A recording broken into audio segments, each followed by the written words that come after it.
NFL Week 13 Sunday Night Football features a great underbet against a great fade as the Denver Broncos visit the Washington Commanders. Stick around for the best way to bet this game. Ninja here with Nick Holtz. Hit that thumbs up.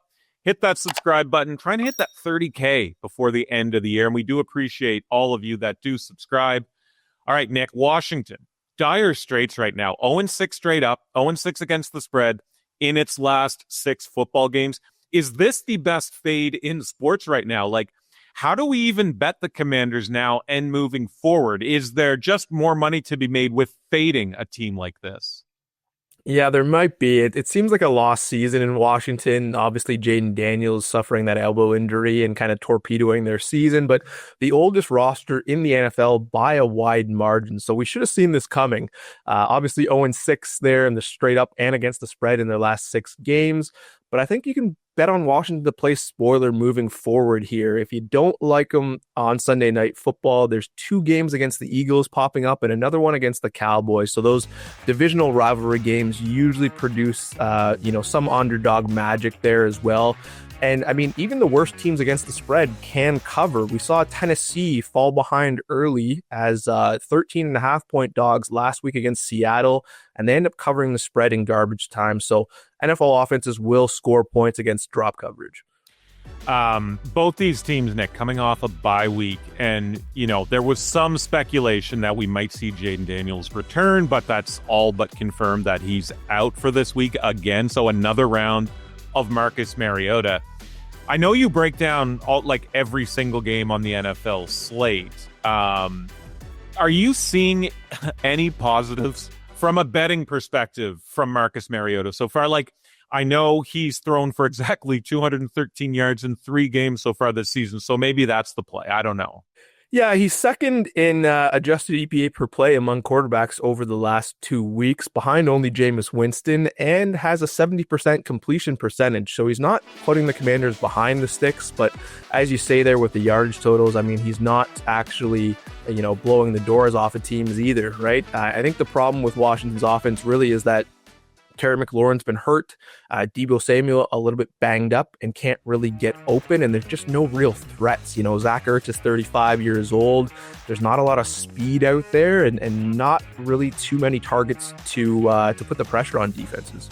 Yeah, I mean, I think a lot of us expected some regression with this Washington team, but it's not been a great follow-up to the magic we saw last year. Denver is an interesting betting team as well, though. Bo Nix and the offense, not really great this season, but that defense is absolutely elite. So is Denver the biggest auto under bet in the league right now? All defense, no offense. There's 3 unders in a row. The under 7-3 in the last 10 Broncos games. Pat Surtain could be back as well, Nick. Yeah, I think getting Surtain back really helps that play as well. Giving up 16 points per game over their last 4, and Vance Joseph's defense is just rolling. You've got those edge defenders and Nick Bonito just going to work against almost any offensive line in the league. And I do really like the under here because I just think, as we talked about with the Commanders offense, there's very few paths for them to score points here. They're averaging just 21.5 points per game this season, going to be out without Jaden Daniels and Terry McLaurin. So I just think scoring points in this Broncos defense is going to be tough. On the flip side, though, the Washington defense, one of the worst in the NFL. So be careful on the total here. Do the Broncos even need Pat Surtain to win this football game? Probably not. I would say that they'll be very, very careful with his snap count here and just making sure he's healthy for a playoff run. I'll get your actual pick in a second here.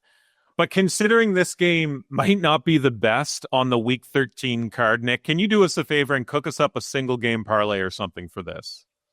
Yeah, I like the under 43.5. Just make the easy play there. Bo Nix is actually 28th among qualified quarterbacks in average depth of target. And if the Broncos take an early lead, which I also like them to do with the Broncos first half -3.5, that gives us a +270 same game parlay. So I like the Broncos to build a first half lead and their menacing defense to do the rest and take us to the under in the second half.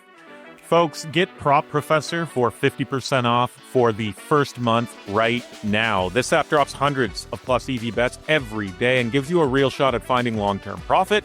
As I look at the app right now, Tua over 1.5 passing touchdowns, 4.6% plus EV at the time of this recording, minus 115 over at BetMGM. Top play in the NFL right now when it comes to plus EV, and you can sort through plays across the NFL, college football, NBA, and plenty more. It has tools for arbitrage betting as well. It's got a fantasy optimizer. It really is the best bang for buck app on the market compared to its competition. Use the promo code OddsShark50 at checkout and get 50% off for that first month. All right, Nick, we got a little single game parlay. Couple good thoughts there as well on that ticket. What's your play for this game?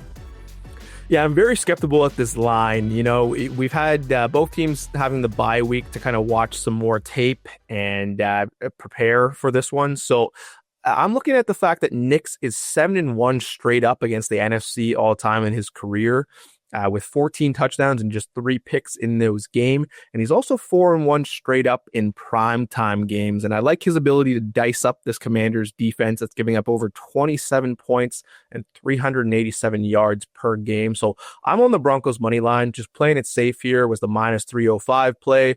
I don't think Washington's stopping anybody from scoring, but I'm hesitant to play the Broncos on the spread with the Mariota experience level and his ability to cover it with a garbage time touchdown.